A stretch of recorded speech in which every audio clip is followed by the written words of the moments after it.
Some may find the following disturbing. Discretion is advised.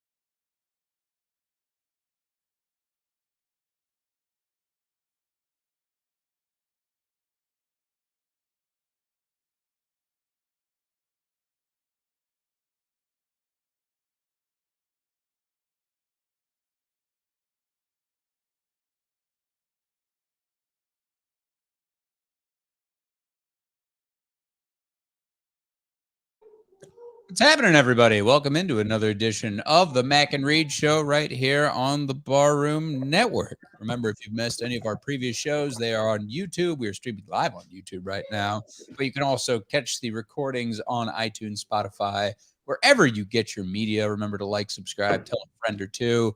I am at the Real Evan Mac on Twitter, rather, and Ross is at Ross Reed if you'd like to follow our ramblings. And we're reunited, and it feels so good here in 2023. How's it going, Ross? We're back. Welcome to a brand new year, everybody. I like this beautiful little screen that we have above us here with the I dig it. nice red with the gray background. I like it. New year, new us. Absolutely. New logo. Same us. New logo, same us. We got a lot to talk about, though. So much to talk about. We are talking a lot about the Bears, of course. Bears news galore as there's a new president in town. Bears with the #1 pick in the draft. We'll go over this mediocre, terrible, below mediocre, say shitty season, and some positives that we take away from that. We will preview the NFL playoffs at length as well, and what to look for in the rest of the offseason as well with some other teams. Talk about college football, a lot to get to, surprises along the way.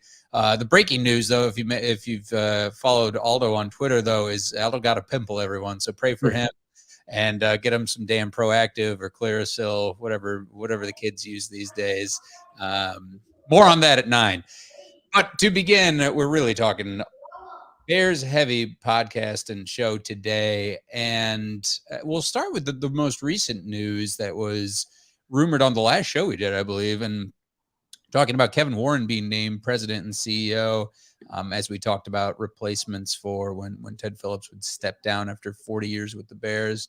And it's a great move. We were pretty amped about the rumor when we talked about it at length on that show, Ross, and now it's all come to fruition. And George McCaskey really psyched as he said, quote, Kevin is a man of integrity, respect, and excellence, all of which are critical core values of the Chicago Bears. We welcome his perspective and diverse thought to lead this storied organization. He is a proven leader who has many times stepped outside his comfort zone to challenge status quo for unconventional growth and prosperity.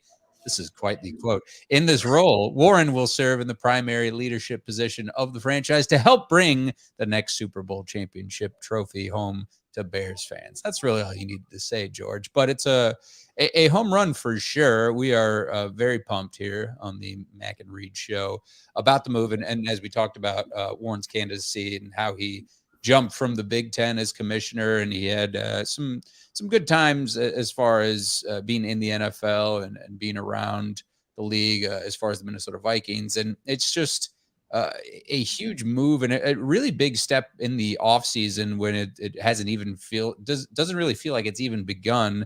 You know, we just ended the NFL regular season this past weekend, and the Bears make a big move like this. So, I mean, I don't think either of us were surprised that, November 17th, too. Look at that. He's several days past my birthday, fellow Scorpio.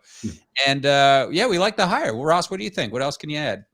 Yeah, I mean, listen, he brings a lot of professionalism to the franchise that before Kevin was here was basically a mom and pop organization. It was ran like a mom and pop business. Obviously the Bears are family oriented.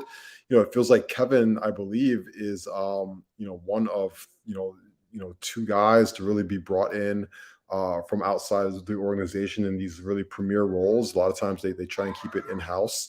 especially at the president level. Obviously it was McCaskey, and it went from McCaskey to Ted Phillips. Ted Phillips has been part of the team for well over 30 plus years. So Kevin brings a wealth of knowledge and his connections within the NFL ranks, because he was with the Vikings for a long time. Within the college football ranks as a Big Ten commissioner, he knows Justin Fields very well. They've had some history together. And he, I would assume, would be Ryan Poles is boss, so to speak, as Poles would now to respond to him, and ownership can just step up aside and just be ownership, just kind of fade into the background. Obviously, the elephant in the room is what can he bring to the table for the Bears' new home? And that's going to be his biggest job within the next couple of years. And that's going to be a lot to tackle, to digest. So here's kind of the nitty gritty about that, right? The Bears have a purchase agreement with Arlington Heights. It doesn't mean that they have purchased the property yet. I think a lot of people are confused by that. That means that they are still looking into if they can and will purchase the property, and it's about a $200 million deal right now that they have on the table. If they decide to go with it, they could buy the property for $200 million, and then they can use it how they see fit. The challenge for him will be paying for a brand new stadium. So, if you're on the low end of these stadiums right now, you look at what they did with what he did in Minnesota, cost about a little bit over $1 billion. Same thing with Las Vegas. But if you look on the high end, SoFi ran you about $5 billion, right? And so where are the Bears going to shake out in that? I think they're probably going to shake out on the lower end, probably about $1 billion-ish. And then they want to develop the surrounding areas around it, which is probably going to run you another $1 billion. Will take longer to develop, right? The hard part is you need to pay for these things. And where is this money going to come from? When he was in Minnesota, he got $500 million in private money, and he got $500 million in public money from the state of Minnesota, and Minneapolis also kicked in as well. And I think that's where the dilemma comes in right now for him is Illinois has really been steadfast these last few months of saying, we're not paying for this property. We're not using public dollars to fund your stadium. You're going to have to go elsewhere. And Bears are not, they're not Jerry Jones. They're not the owners for the Rams who privately funded their entire stadium. They don't have that kind of capital. And so it's going to be really interesting for him to see where he gets his money at, or does he go back to the city of Chicago, who has now said this week, we will give you the full $2 billion to renovate Soldier Field, put a dome on it, build the entire area, but you will not own that stadium. That will not be your stadium. That will be our stadium still. You will continue to be tenants in our property. And I think that's the biggest decision and the biggest hurdles that he has to come. I think a lot of people think that Arlington is a foregone conclusion. When you are dealing with tax money, or when you're dealing with politicians, nothing is a foregone conclusion. Right now, to put this in football terms, the Bears are still in their own area, probably about the 25, 30-yard line. There are still a lot of things that they have to develop to be able to get this done. Yes, I completely agree. The Bears are one of the 5 most valued franchises in the league, but that only means something if you actually sell the football team. Otherwise, that's not cash that becomes liquidated to you. I think a lot of people get confused by that too, is you can have a value at something, but that just means if you're selling the team tomorrow. If the McCaskies will sell the team tomorrow, Godspeed. They could probably get $5 billion on the sale, and they can ride off into the sunset. I just don't think they're going to sell the team. And if they're not going to sell a team, they're going to have to come up with some financial capital in other different places. And whether or not they're able to get state funds from it is going to be a very, very interesting topic within the next 12 to 18 months. Sure, this is all, again, Ross, on the heels of who was it? Who narrated the video for Landmark? Who was it? The newscaster I'm thinking of. Anyway, Aldo will chat it, I'm sure. But the Landmark photo just talking about the proposed $2 billion renovation so Bill Curtis, thank you, to Soldier Field legend Bill Curtis. It gave me chills, but I love Bill Curtis. But that's a tough situation for Kevin Warren and the McCaskies to kind of juggle this now. And it does feel like it didn't do a lot for the Bears brass, saying, you could add 9,000 seats, you could increase the square footage by this much. And there's the renovation, as if you're watching with us on YouTube here, which is just nuts to see after thinking about years ago when the Bears balked at this whole, $500 million renovation that would have reduced seating, but they still would have had the dome. So I think I feel like a lot of Bears fans are certainly behind, and certainly the Bears ownership are certainly behind this idea of outright owning Arlington Heights, old race course there, and then developing the land around it to make it similar to what SoFi is and be in its own little extension of Arlington Heights, and sort of in the sort of vein of Wrigleyville, where there's just all these restaurants and shopping and everything. Even if you're not a football fan, there's something for everybody. And I'm sure a sports book, things like that. So I'm curious to see in which direction Kevin Warren goes. And this is still far off. We're certainly several years behind anything happening from, the Arlington Heights standpoint. But you got to think this offseason will definitively be pushing in one direction or the other here. Did that do anything for you, the landmark video, Ross? And do you think it sways the Bears brass at all? Listen, it's very interesting. Here's where it could sway the Bears brass is they don't have to pay a dime. And when it's not your own money being funded to put this beautiful rendition together, I think you have to think long and hard about it, right? Because Chicago, Soldier Field, for its flaws, is still within a 1 to 2 mile radius of probably hundreds of hotels and restaurants and public transportation. And when people want to go to a Bears game, they want to spend that weekend in Chicago, right? They want to go out to Gibson's and to all the beautiful steakhouses and walk the Mag Mile and stuff like that, right? But I think the most importantly, the financial aspect for the Bears, from me, listen, I live about 4 blocks away from Soldier Field. You're pretty close. Yeah. Yes. And so in my mind, while I think it would be really beautiful, I feel like the property tax bill that I would be dropped off is going to really, really, really hurt. When you want to put together a $2 billion renovation, people like me get the bill, and that scares the crap out of me going forward. And that's the dilemma, though, with any of this, especially out in Arlington Heights. If you foot those people the bill, they're going to be in a really tough situation. And those are the kind of conversations and things that Kevin Warren is going to have to sell these things to politicians, or he's going to have to go back to them caskets and say, I can't get the public funding.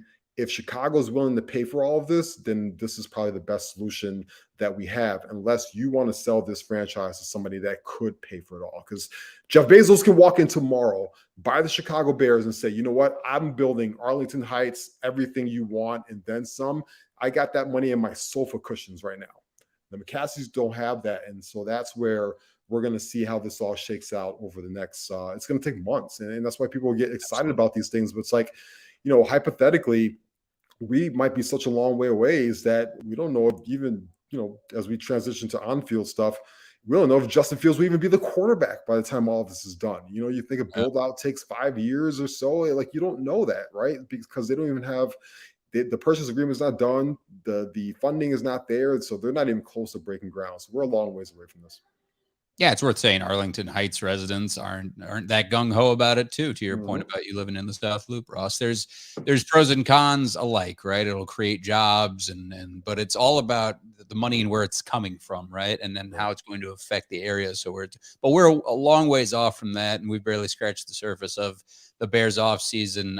Talking about the on the field stuff, and I know in the comments when I talked about this being a shitty season, it was. Look at the record and look at the performances. You lost a lot of close games where you had it and lost, and it looked like the defense was just as bad as last year. There were very little positives. The one positive certainly is Justin Fields and his progression, and we saw it even in dismal efforts by the team overall. We saw incredible, breaking 50, 60-yard runs from Justin Fields and making all these guys on offense better around him. We saw a little flash of what Cole Kmet could be as the number one tight end, as one of those best tight ends in the league, hopefully coming up in these next few years and hopefully being Justin Fields' security blanket. But you see, as we talk about Bears draft position now in the offseason, this defense has a lot of work to do. And, as far as the secondary, maybe not as much. Maybe you just draft some depth behind it, but the front seven, Now that you've lost Roquan Smith, your franchise linebacker, after you traded him, and now you got to build through the draft. You got to build through all this cap space. It looks like this is the most optimistic we have certainly been in a while. It leads me to first of all, Ross, that number one pick in the draft and the Bears, and thank you, Lovey, from the bottom of my heart for going for the win there. It got you fired, but but it's still very good You're for fired regardless. Bears fans, which is just unbelievable. It's Right. such a shitty position to be in, and I think a lot of teams would be very lucky to have Lovie Smith as the coach of their team. But the Houston's just have a ton of issues, and that franchise is in much worse shape than the Chicago Bears, I think, at this point. But the number one pick now with the Bears securing that with their loss and with the Texans win. Now it's certainly, what do you want to do with this pick? And feel free to Barflies chime in on the chat with us if you are watching on YouTube, um, and engage with us on social media. But what do you want to do with this number one pick? What kind of haul would you get in a trade? It certainly looks unlikely that the Bears would draft a quarterback at number one overall with Justin Fields. Without trading that number one pick, without trading, say, if it was Bryce Young taken overall, with how great Justin Fields is progressing. Of course, Jalen Carter and Will Anderson we've talked about, and they've been thrown around as potential home run picks for the Bears. But do you take them at number one? You probably just want to field the offers, certainly.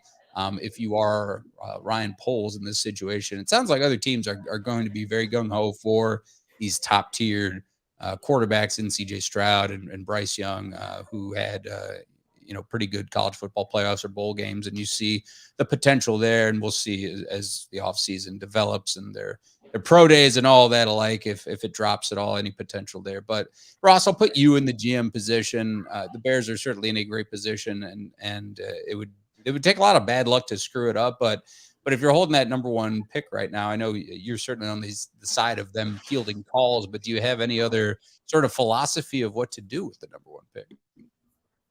Yeah, I mean, in terms of philosophy wise, you have to create a bidding war between a couple different franchises, and you have to pose a threat that somebody is going to be able to jump up over the Houston Texans to get Bryce Young, and then you have to kind of be a double agent, so to speak, and you've got to go back to the Texans and say, what is it worth to you to secure your franchise quarterback if you think Bryce Young is number one pick? And to me, this sounds like a big cold war between two franchises, in my opinion. I think this is a cold war between the Colts and the Texans, and which of one of those two teams are going to be in a stare down to jump each other to take Bryce Young.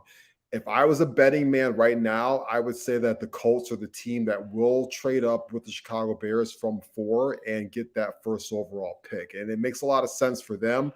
Chris Ballard is the general manager there. He has had retread after retread after retread from quarterback, from Matt Ryan to Carson Wentz. It's just been a disaster of a situation at the quarterback position there. They need to lock down that spot really bad, need to find their franchise quarterback, or else he's going to be out of a job next year. And German Irsay is really going to be on the hot seat. Remember, they ruined Andrew Luck, who went off into the sunset because he got tired of getting his ass kicked, right? And it's just been a disaster ever since, right? But if the Texans are not stupid, if they know that, and they know that the Colts are willing to jump them, then they might put a little bit of extra sweetener in there to get their guy. And that makes sense for them, because what else do the Texans have going for them right now as a franchise? They traded away Deshaun Watson, as they should have, right? He didn't want to be anymore, and he had scandals and all these other issues. But they have so much draft capital now from that Deshaun Watson trade that they can afford to throw in some extra picks. I mean, hell, they could trade up from number 2 to 1, still keep the 12th overall pick that they have right now, kick in a couple extra, second rounders or whatever, and that would be okay for them. So that's where this whole dilemma comes in. And then, as history has always shown us, there's always a mystery team, right? The 49ers jumped all the way up from where they were at to go get, Trey Lance at third overall. And the Chiefs jumped all the way up from the teens where they were at to go get Patrick Mahomes, right? So you start looking at who are the mystery teams that could be involved here. For me, in my opinion, I look at the Raiders at 7th overall. They're going to get rid of Derek Carr like we saw today, right? Well, they need a quarterback, and Josh McDaniels is going to need a quarterback. He didn't go to that situation to get rid of Derek Carr to have another retread on their minds. What do the Titans do, right? Ryan Tannehill's getting a little older, and Malik Willis clearly is not the answer for them. Could they jump up in somehow, some way from number 11 and do something? Carolina Panthers are sitting there at number 9. They need a quarterback. That's a team that should have taken Justin Fields way back when they had the opportunity to take Justin Fields. Instead, they take a cornerback, J.C. Horn. So the Bears have to drum up some rumors between everybody and get people talking against each other. At the end of the day, it all ends in my opinion, obviously the Bears are not going to be drafting first overall. They're not taking a quarterback. They're not taking Bryce Young first overall. We can put all that noise to bed. We saw it all this week. I like Bryce Young a lot. I don't think he's a better prospect than Justin Fields. And so because he's not, you're not going to take him first overall. If Caleb Williams was coming out this year from USC, I think this is a much, much deeper conversation, because I think Caleb Williams is a generational quarterback talent that is probably going to be as can't miss as if you've seen since a guy like Pat Mahomes, Heisman Trophy winner, but he's going to be next year's draft. So for now, I think the Bears trade down to probably anywhere between number 2 or number 4. And I think they'll have their eyes set on, outside linebacker, pass rusher Will Anderson, Jalen Carter, defensive tackle. The young man from Texas Tech is going to be on the board. I think if they drop down even more than that around where the Panthers are drafting at, or where the Raiders are, either 7 or 9, then you start talking about Quentin Johnson, the outstanding wide receiver from TCU. But the Bears are 100% not going to be drafting first overall come draft time. And I'll leave with this point. The draft isn't until May, right? April. I think it's like late April. I think this trade gets done fairly quickly. And by fairly quickly, I think this trade gets done late February, early March. I think the Bears will have their suitors by then. We're past the combine, we're past pro days, and I think this package will be done by then. We can put this noise to rest finally. Yeah, well, it'll, in theory, right? Verbally, it'll be done. And there will be phone calls made. There are phone calls probably in place right now. We talked about the rumors of the Colts and how they're going to swing big at quarterback, whether it be Bryce Young or C.J. Stroud or someone outside. Caleb Williams, he would definitely throw a wrench into this quarterback class. This would be highly heralded coming off that Heisman season too, but still a lot to prove for him. But, the outsiders would be certainly the Texans. I mean, they have to address quarterback, right? They got to figure that out. And then the Raiders, now that Derek Carr is gone. So those 3 teams are ones to keep an eye on. But that's certainly the consensus, is the Bears would not take that number 1 pick. You just go and see what kind of haul you're going to get for it. And then you're looking at another first round pick next year. You're going to look at that 2nd overall pick, most likely, or 3rd. And then that begins to, lead to the conversation about where to start rebuilding. And certainly that's within a pass rush, and certainly looking at, again, Jalen Carter and Will Anderson, if you're looking at those being those guys, or somebody else jumps out in the combine, because those guys were rather quiet. I know, Jalen Carter coming off fresh a national championship with Georgia. Will Anderson and his game against K-State, it just wasn't really there for me. But, you're looking at the season as a whole for these guys, and they're looking again at the next step at the professional level. It's huge for them to be healthy going into that. So if I'm Ryan Poles, I just sit back and listen to those calls at this point and see what kind of haul you get. And it will be an impressive haul for number 1 overall. There's no question there. What's surprising to me too is I can't believe the Justin Fields slander too. Speaking of number 1s, that there's so much slander still out there for this guy from the talking heads and media and former coaches and whoever, former GMs. When you're saying reevaluate the quarterback situation, and you're saying trade him and then have even more picks and get Bryce Young, did you not see the same tape that we saw this last year? He's the guy. You got to build around him. And I don't think there's any doubt. I mean, there's doubt clearly in some people's minds, but with the majority of people, I don't know where this is coming from, besides just trying to have a hot take at this time of year. It is. And, there's a lot of people who, listen, when you are the worst team in the league record wise, I promise you, not a lot of people are watching all 4 quarters of your football game for Sure. 17 games like we are as fans. And so a lot of people are either are box score watching, or advanced analytics stats watching, or are just kind of like checking the highlights and stuff like that, right? So here's a couple things with Justin Fields with that is Justin Fields still had the most explosive plays from the quarterback position out of any other quarterback in the league, not named Pat Mahomes this year. A lot of that was on the strength of his legs, but he also had some passing plays as well. Justin Fields was the highest percentage sacked quarterback this year. It was over 50 sacks this season. But if you look at the advanced stats, you realize that only 12 of those sacks were his fault. But those sacks will bring down his advanced analytics numbers. All those sacks go down to his numbers. There's a lot of numbers that are thrown into play with people. You don't have to be an expert to see that Justin Fields had an unbelievably terrible slate of weapons around him this year, especially as guys got hurt. Darnell Mooney was out for the year and stuff like that. The offensive line was a mess. The receivers were a mess. All these things kind of factor into that. Here's what bothers me about all this conversation this week, and what I don't like is now you see people have to pit two young men against each other that really don't even know each other or aren't even really related to each other. Because what I've seen all week is people shitting on Justin Fields to boost up Bryce Young, or people shitting on Bryce Young to boost up Justin Fields. And that's not fair to either one of these two young men. I hate it. I hate it. I hate it. It's the Jalen Carter thing. I've seen people shit on Jalen Carter this week after watching 6 quarters of football. I haven't watched him all year. This guy's top 5 prospect for a reason. You can't flip a game on it in a 56-7 game, whatever the hell that was on Monday night, that garbage, and try and scout him for the first time sitting from your sofa drinking a Coors Light. That's not how this works. But listen, Bryce Young is a good quarterback, and he is a guy that needs to be up there. I don't think he would have succeeded in this situation either, because I don't think anybody would have this year with this Bears wide receivers and this offensive line. And that's all the more reason why you need to give Justin some time, give him some continuity, and put some more pieces around him to be able to allow him to develop. If for some reason this doesn't work out for the Bears, then we might be having the same conversation next year. And then, we're going to, have to move on from there. But, I look at guys like Mike Tannenbaum go on radio show after radio show this week, and ESPN and this and that. And you start to see like these guys have agendas, because when the hell did you hear? You only hear from Mike Tannenbaum when he says something outlandish and he gets his way onto different TV shows and radio shows.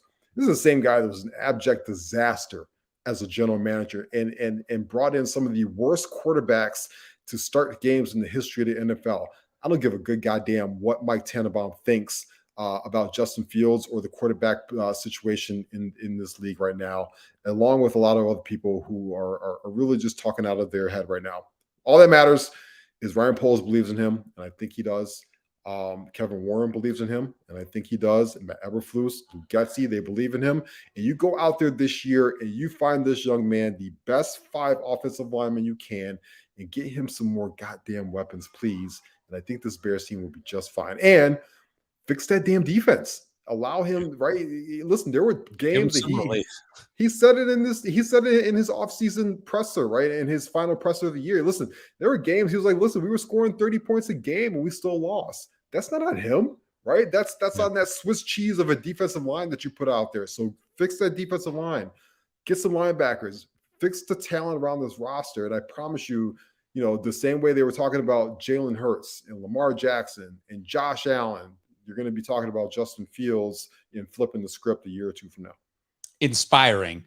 Justin Fields, should be throwing his defense under the bus if they're as bad as they were this year in year 3. I'll say that much, certainly. And Ryan Poles thinks it's a very, very long shot that the Bears take a quarterback with number 1 overall. He would say, quote, absolutely blown away to take a quarterback with the number 1 overall pick. He said, talking about Justin Fields, we had good conversations.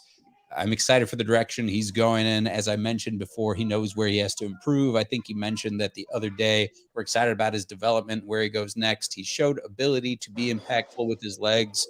There's flashes with his arm. Now, if we can put that together, I think we have something really good. Couldn't have said it better. When you look at the position that the Bears are in, sky's the limit, man. You look at the cap space that they have to play with. You look at the haul if they're able to draft effectively, and Ryan Poles filled some needs last year, and we'll see with even more picks this year how he's able to build not only the weapons around Justin Fields and add weapons around him and add some protection, but adding some depth in the defense too, and finally getting a pass rush back, because it feels like it's been too long with this Bears defense since they've had one to create some relief for the offense. And this is the most exciting offense on paper that we have seen there have been potential for in years for this Bears franchise too. And it certainly leads back to again, my conversation about Justin Fields being the guy to build around, being one of the lone bright spots in this last season, when you're going and winning a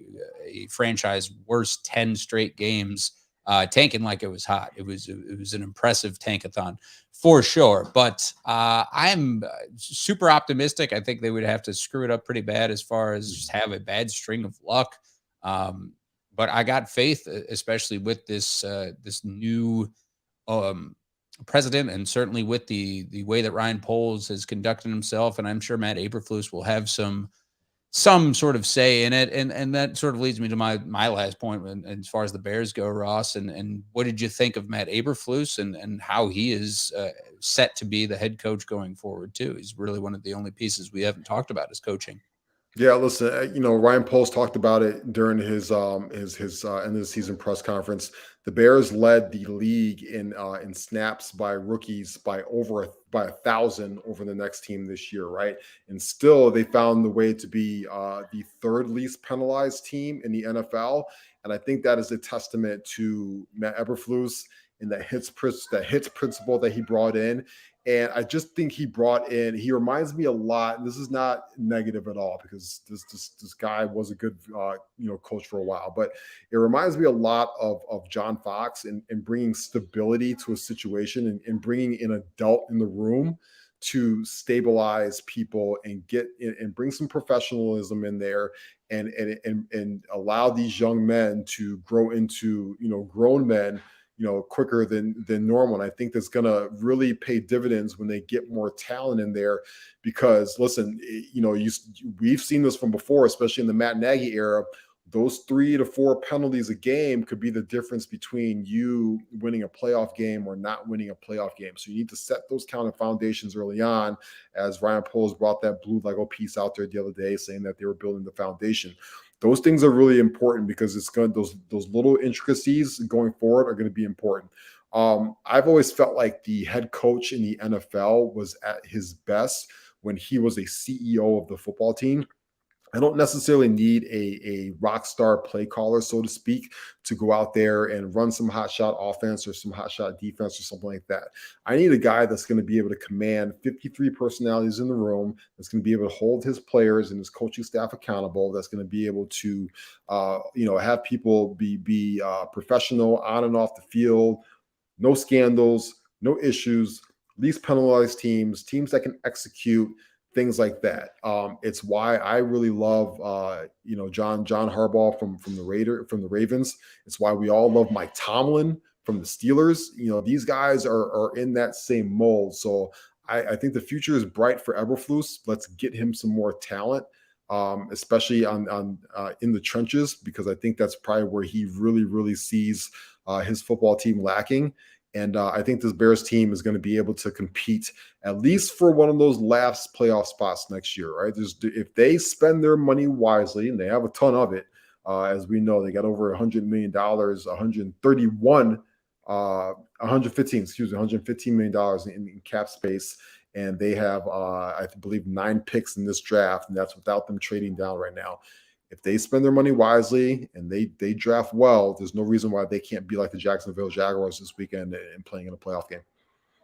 You brought up a good point to put a pin on that, Ross, is the Bears could certainly, after trading that number 1 pick, could have double-digit picks in this draft alone, which would be impressive. And then you could just have you could go nuts position to position for sure. And I agree with you on Eberflus, who's that defensive-minded head coach and had some success in Indy before Chicago, that if you give him some dogs and give him some sort of a semblance of a pass rush, and then that'll open up Justin Fields. And who's to say in this league that you couldn't turn it around potentially like the Eagles, where you make a huge jump from this year to last year. And look at how the Rams were, they're 1 year removed from a Super Bowl, and already, there's rumors about Sean McVay and all this. But Mhm. I'm certainly optimistic. I'm excited to see this offseason as it progresses. But back to the in-season stuff, Ross. We got Mhm. NFL playoffs to talk about, Yes. and I am very excited. Huzzah. I never thought I'd say this. Don Burr his ears should perk up, but shout out to the Lions beating Green Bay and ending Green Bay's season so perfectly too. What a run for Dan Campbell and that team to end the season and get to be second in the NFC North. And now we'll see the Vikings, number 1 overall, the lone representation of the NFC North. We'll see how far they go. And that leads me to previewing the matchups. We got on Saturday the Seahawks and the Niners in the 3:30 spot. Chargers, Jaguars, Justin Herbert and Trevor Lawrence. That'll be a good one. The Dolphins and the Bills. I mean, Bills playing with a huge chip on their shoulder right now, playing with purpose for sure. Giants sneaking in, playing the Vikings. The Ravens and Bengals. We know Lamar Jackson said he is out today. And then the Cowboys and Buccaneers. Mhm. And that'll be interesting. Talking a lot about Dak Prescott's legacy or lack of thereof with with a lot of the talking heads today as well. As far as the Saturday slate, the Niners Seahawks game is really interesting because that's a divisional game, and we've seen the Seahawks, a year removed from having Russell Wilson as their franchise quarterback and going over to Denver. Geno Smith, a journeyman, has played his ass off for that team this year, over 4,000 yards and 30 touchdowns. Really a big reason of why they were successful and just a game over 500. But anything's possible, certainly. But we know the 49ers with Brock Purdy and this offense is really clicking right now. They're heavily favored. They're 8-1 at home. That says a lot, certainly. So they could be a lock there. Chargers, Jaguars. We've seen the Jaguars playing a lot better football in the second half of the season, and Trevor Lawrence is a big part of that too. It's a duel of quarterbacks for sure. This might be a high-scoring one, and Justin Herbert really, really playing well this year. And then moving to the Sunday slate, the Bills, I mean, you got to just give it to them. It's just a matter of how much. They're favored by 13.5. I think they cover that easily. With the way that the Dolphins are kind of limping in, especially with Tua and his future, as good as the weapons are around that offense right now. Giants, Vikings, they may be fake, but I think they get past the Giants easily here. The Bengals on a mission with Joe Burrow and company, especially with Lamar Jackson out. It's going to be tough for the Ravens. Again, Bengals have that home advantage too. They're 6-1 at home. And then it seems like this is kind of one of those end games for Tom Brady where he's one and done. I like the Cowboys right now. I like everything that has been happening with the NFC East, which we haven't seen to recent memory. But you see Dak is on a mission here. Tony Pollard and Ezekiel Elliott are a great 1-2 punch. If they're both healthy, CeeDee Lamb playing his ass off, a top 5 receiver in the league right now. So it's going to take a lot. I know the Bucs are at home.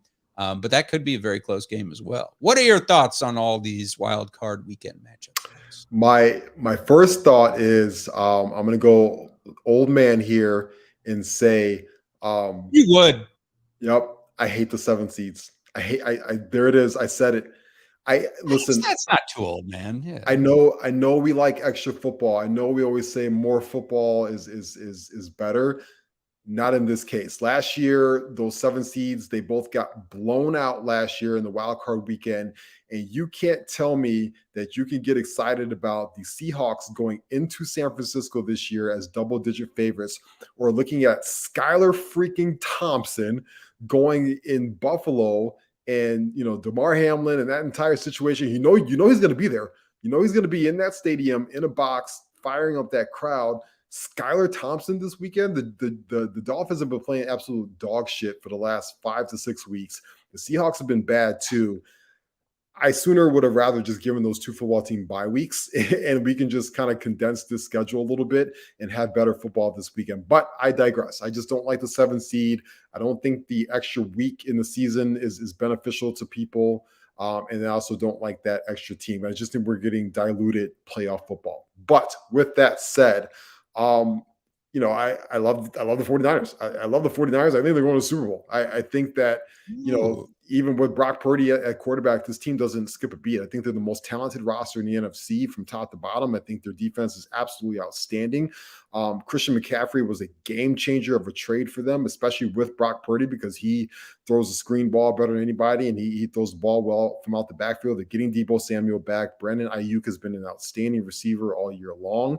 And George Kittle kind of looks like George Kittle again. And so I just think the 49ers are just a more talented team. I'm going to pick them in a few weeks to go into Philadelphia and beat that Philadelphia team. I don't think Jalen Hurts is completely shaken off the rust from when he got hurt in Soldier Field against the Bears. So I think they steamroll the Seahawks this weekend. Jacksonville and Chargers is an interesting matchup because I don't think Mike Williams is playing this weekend, and that is a different offense when he is not on the football field, and you have to go across country on the road and play a feisty Jaguars team. And Josh Allen, the other Josh Allen, the offensive, the outside linebacker, was awesome in that last game Saturday in securing that win for them. I think Trevor Lawrence will play better than he did last weekend, and I'm going to throw another hot take at you here. Everybody's talking about Sean Payton right now, right? If the Chargers lose this football game and it doesn't look good, I think that Brandon Staley could get fired and Sean Payton takes that job. Just putting it out there right now. If for some reason the Chargers fail and it doesn't look good, I think that when you have a guy like Justin Herbert and you're about to give him $275 million and you're in a division with Pat Mahomes and some other things are going to start shaking up in that division, just don't be surprised if the reason why Sean Payton is not pouncing on the Broncos right now or the Cardinals right now is because he's waiting to see what happens this weekend with not only the Chargers but with the Cowboys as well. Because if one of those two teams lose and it doesn't look good and they had higher expectations, Sean Payton swoops in because those are the two jobs that he would rather be coaching over the Cardinals or Broncos. So just keep an eye on that. Bills are going to win in the blowout. I like the Vikings this weekend.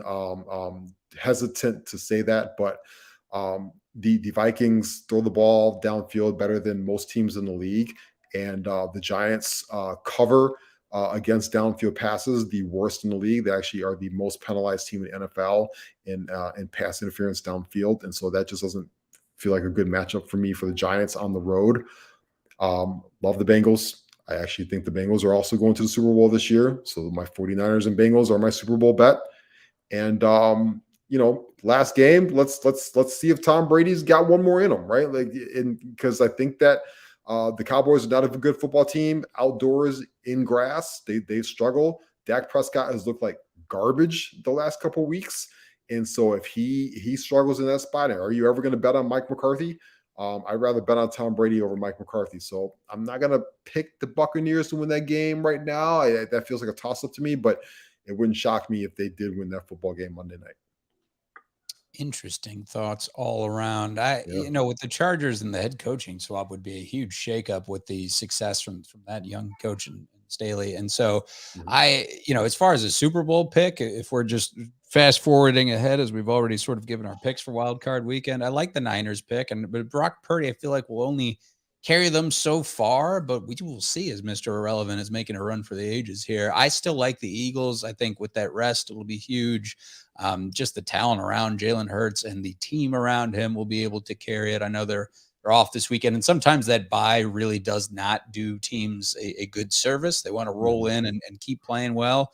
And the Eagles may have peaked too early, but I like the Eagles. And as far as the Super Bowl matchup, and I'm with you with the Bengals. I'm all in on the Bengals repeating and going back to the Super Bowl and conquering the AFC. We haven't talked about the Chiefs because they get that bye, though, and certainly it is going to be theirs to lose, I feel like, to an extent as well, with the way that Pat Mahomes will probably lock up another NFL MVP, and they've locked up that one seed, and Andy Reid and company are ready to roll, and it's just such an impressive team, and I think if I was to pick a dark horse in all of this, you give Brady a chance in the NFC, and going through Tampa, that if they somehow are able to knock off the Cowboys, who've been hot recently, then that's huge. And that could carry a lot of momentum all the way to the NFC Championship, too. And as far as the AFC is concerned, I do like the Chargers, just the way that Justin Herbert has been able to carry them.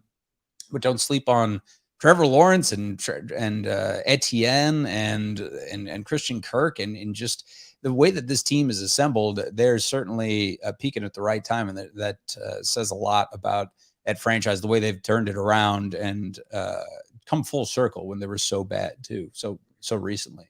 But it should be very exciting. There's a lot of games. I'm I mean, I could do with or without the 7 seed at this point, but and you know, the Monday night matchup, it should just be Saturday, Sunday football, and I'd be fine with that.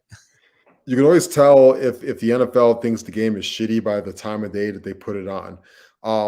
This is a West Coast game that is a 3:30 start here in the Chicagoland area. So that means that is a 2:30 start on the West Coast. That's usually they usually start that game like later in the afternoon in the city that they play it in. But they want to just get that game out the way and just like if you're running errands, picking the kids up from karate or whatever, we're going to sneak this Geno Smith game out there and just get this shit out the way. We don't, and the same thing with Sunday. I mean, look at the first game. It's like, okay, we know that the Bills are going to blow out the Dolphins. This is going to get really ugly, and Skylar Thompson is going to be running for his life. So you know what?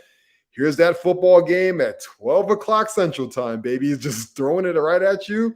Get it in, get it out. We want to get to those other two games and get them out the way. So, but I love playoff football. This is my favorite time of the year. You know, a lot of exciting things happen. I think this weekend goes, you know, chalk, so to speak, except for maybe the Jaguars and the Buccaneers. And then obviously the next weekend is when the real fun begins, because we get those two teams coming off the bye and things start to kind of condense a little bit and now we start getting good football teams versus good football teams. And you know, what are your thoughts on the neutral site for the AFC Championship? Because I'm not a fan on that. Yeah, that's pretty tough, because obviously we were off when the whole Damar Hamlin situation happened, which was unprecedented, and obviously it was you know, and to touch on that briefly, I think that the NFL handled it to the best of their abilities, and what a moment for the sport, and how it was a great showing of sportsmanship and compassion all around from coaches, players, broadcasters, like, and there was implications throughout the league, and you know, whatever opinion you had felt wrong at that point, because you just wanted him to be okay as far as Damar Hamlin, and he is, you know, conscious, and he's rooting for the Bills now, as we know. But as far as that, you know, I've heard Atlanta, right, for the neutral site for that AFC Championship game. Yeah, I'm not for it. I think, you know, whoever is that higher seed, and I know that the seeding was affected that way, where, you know, Bengals feel like they got hosed at an opportunity there, and the Bills to that end as well. But that's kind of how it shakes out when you go and say, well, we're not going to play this game at this point. I don't know about Atlanta. I don't know where else you would play it at this point. You know, it just kind of has to be very much middle ground for the two teams, and probably in a dome, right? And you just kind of make it that much more even when you take the elements out of it. I guess that's it. But then, you know, you got to leave it to the fan bases to travel, right? And then for playoff football, they're going to travel wherever you go, especially if it's Bills Mafia or the Chiefs, you know, some of the best fans in football. And then the Bengals too, some of the best right now too. You figure those three AFC teams, it will come down to something like that. If it's Atlanta, it could be very much a toss-up in that situation, if it's the Bills or the Bengals or the Chiefs. So I'm curious to see if it indeed does stay at Atlanta. It's just, you know, I can't say if it was right or wrong. Yeah, I don't like it at all. I mean, listen, you know, when you decide that you don't want to play that football game anymore, it was the right decision, number one, by both football teams. But you're doing that, and you're, in my opinion, accepting all the consequences and all the things that come with it. And a part of that was you are relinquishing a home field advantage. And I think that's okay. Listen, this game, if it comes down to Bills Chiefs, in my opinion, it should still have been played in Arrowhead. The Chiefs are not unbeatable in Arrowhead. They've lost literally AFC Championship games the last couple of years in Arrowhead. Tom Brady has beaten them in Arrowhead. Remember that game en route to them going to a Super Bowl. Joe Burrow beat them last year in Arrowhead. right? Josh Allen had them beat last year, and then that crazy 12 seconds happened and stuff like that. So you can't tell me that team is just so beatable in Arrowhead that we've got to send this to a neutral game. Now you got to make fans travel to Atlanta. I also don't like the fact that this is indoors. I think you have two outdoor teams with awesome, home field advantages outdoors in Buffalo and Kansas City, and then you move this game into a game on carpet. It just looks like the national championship game all of a sudden. I love the championship games. Sometimes I love them more than the Super Bowl because they feel more of the moment and just like, just more fired up and more authentic. Great and ones. I think you're taking that away from us. In my opinion, even if Buffalo would have had to gone to Kansas City to face the Chiefs, I think given what Buffalo's gone through the last couple of weeks, they should have been absolutely terrified of the Bills coming into Arrowhead and bringing all that momentum and that passion and that energy. So I think the NFL kind of dropped the ball on this and trying to get things too perfect. It's okay. Give the Chiefs their home field advantage. And if Buffalo has to go in there and beat them, I think the Buffalo will be like, all right, screw it. Let's ride. We got this. We can still do that. Right on. We were talking about quarterbacks, and the biggest news so far of the offseason is Derek Carr calling it a career in a Raiders uniform. And where you got a landing spot in mind, or a few teams? What do you think? I got Jets in mind. I got Washington Commanders in mind, and I'm gonna throw you a wild card, but it shouldn't be a wild card. But if the Tua Tagovailoa health situation continues to look shaky and deteriorate, that team is going to need some insurance for him because they're all in on both sides of the ball. They traded for Bradley Chubb. They have Jalen Waddle. They've got Tyreek Hill.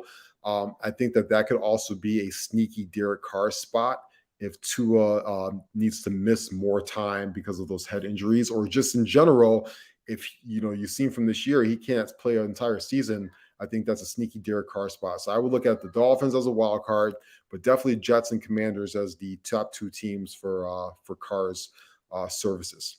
I like that. Yeah, I think he would do well to play with either of those franchises at this point. But he wants, after a year playing with Devontae Adams again, I think that he would certainly like to go where he's set up with some weapons already. Miami's a good outlier as well. And Cliff, I do think the NFL wants the Bills to win the Super Bowl for the story. Don't get me started on the conspiracy theories there, but we'll see. Hopefully the best team in either conference wins. It would be a hell of a story for, going back to the narratives for the 49ers and Brock Purdy to lead this great offense, and Nick Bosa, the way he's been playing this defense, to go and take it all the way, not only to the NFC Championship, but to a Super Bowl. And then the three big dogs, when you're looking at Josh Allen and Joe Burrow and Pat Mahomes, who comes out on top, because the last couple AFC championships and conference playoffs have been really, really interesting to watch at this point. And I do also root for Tom Brady in the midst of all of this. He's like the one old guy left who's still hanging on there in the midst of all these young guns. And we'll see if he can mount some sort of run too. That would be a hell of a story as well. A lot of storylines to watch. So we're wrapping up the show. And as you alluded to, Ross, boy, what a shitty college football championship as Georgia smoked TCU. Just garbage. I hope that you bet Bradley's college tuition on the dogs, Ross, and hopefully he can go to college. And I moved that line. It was like -8 to start the game. I moved it to -14.5 for some extra juice. Yeah, and I should have moved it to like 28. I should have moved it even more. Could have been 3 touchdowns at least. Yeah, I should have moved that even more. That was bad. That shows you the discrepancy between the top talent, especially in the SEC and some of these other schools. And it kind of speaks to my point from adding in that extra wildcard team. Remember, this playoff field expands next year. So we get even more shittier teams in this crop. And we're just going to get, I get it, for money purposes. And we won't not get Alabama. So there you go. True. That's very true. As Nick Saban was sitting next to David Pollard, looking very, very shady at Pollard when he said that Georgia has overtaken everybody as the number one team in Georgia. And he was right. They're back-to-back national championships. They've lost one game in 2 years. They're the best team in college football. I don't know why Nick Saban was upset. You're upset. Go freaking beat them, dumbass. Yep.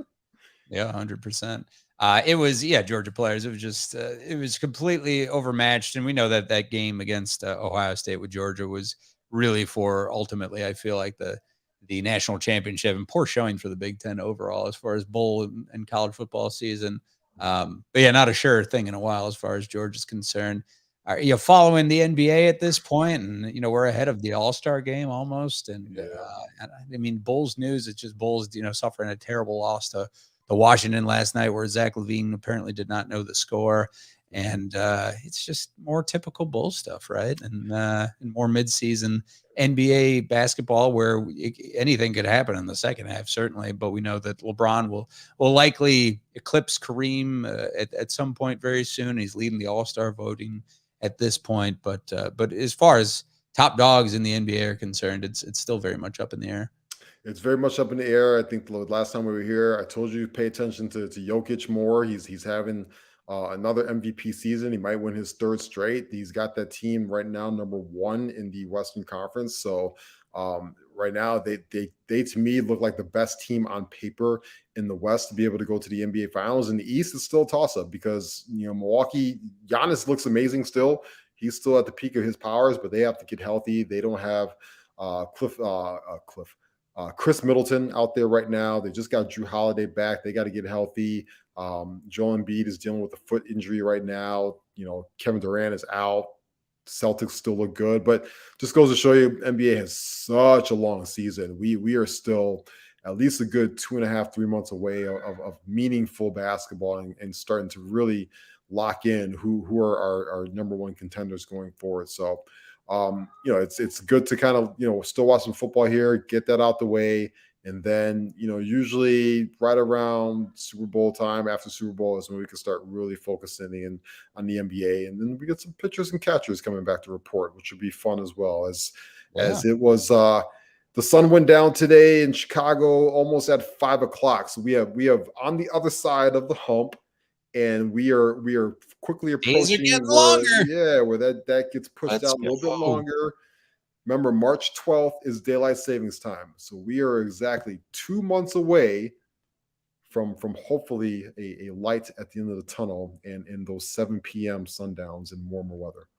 Hey, there you go, Ross. By the way, the clip of Snoop from The Wire is making the rounds. Going into the hardware store and like a Home Depot and getting the nail gun is making the rounds. It inspired me to rewatch The Wire because I have nothing else. Even though there's a ton of good television right now. And speaking of television, Golden Globes. Did you watch any of that? And have you watched many of the TV and movies that were big winners and losers? I watched bits and pieces of the show.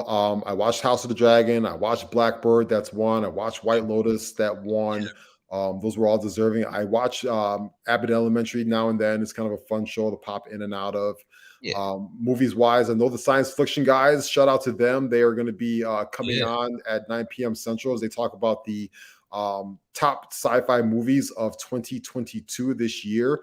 I recently watched Everywhere, Everything, All at Once. That better be on their list. It's one of the 5 best movies of the year, as well as, and that was a big winner. Michelle Yeoh won as well for that at the Golden Globes. Nope, also better be on their list because that's an outstanding science fiction movie as well. So yeah, I watched some bits and pieces. And, the Oscars are coming up soon. So if you guys haven't watched Everywhere, Everything, All at Once, or Tar, or Banshees of Inisherin is a very great movie as well. Some of these movies are going to be nominated for Best Picture along with the Avatars, and I predict Top Gun Maverick will be up there as well.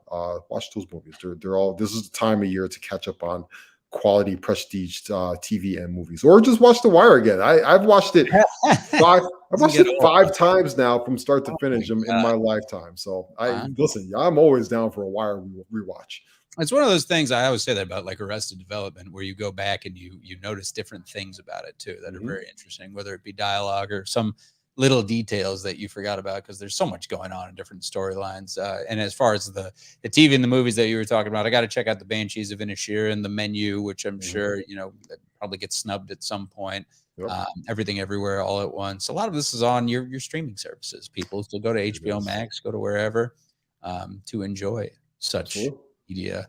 And yeah, shout out to the guys at Science Fliction. Oh, wasn't Spider-Man last year too? Wasn't the No Way It Home? was the start of 2022. You're Man, right. isn't It that seems like crazy such a to think long, it feels such a long time ago. Yeah, like you're a right. very long time ago, that's for sure. That should be Yeah. this. But tune in at 9:00 on the Barroom Network for Science Fliction as they take a look back, as Ross said, at the best sci-fi movies for 2022. Our hour is up. Thanks to the Mhm. Barflies for participating. Thanks to everybody for listening in, watching on YouTube. If you've missed any of the show or any of our previous Mac and Read episodes, remember to check them out on YouTube, Spotify, iTunes. Like and subscribe. Tell a friend or two. I'm at the Real Evan Mac on Twitter. Ross is at Ross Reed. Follow him there and follow Barroom Network at Barroom Network, of course. Everybody enjoy the wild card weekend. Have a great rest of Absolutely. your week and great weekend. For now, be good to each other out there. We see deuces. So long, everybody. Peace.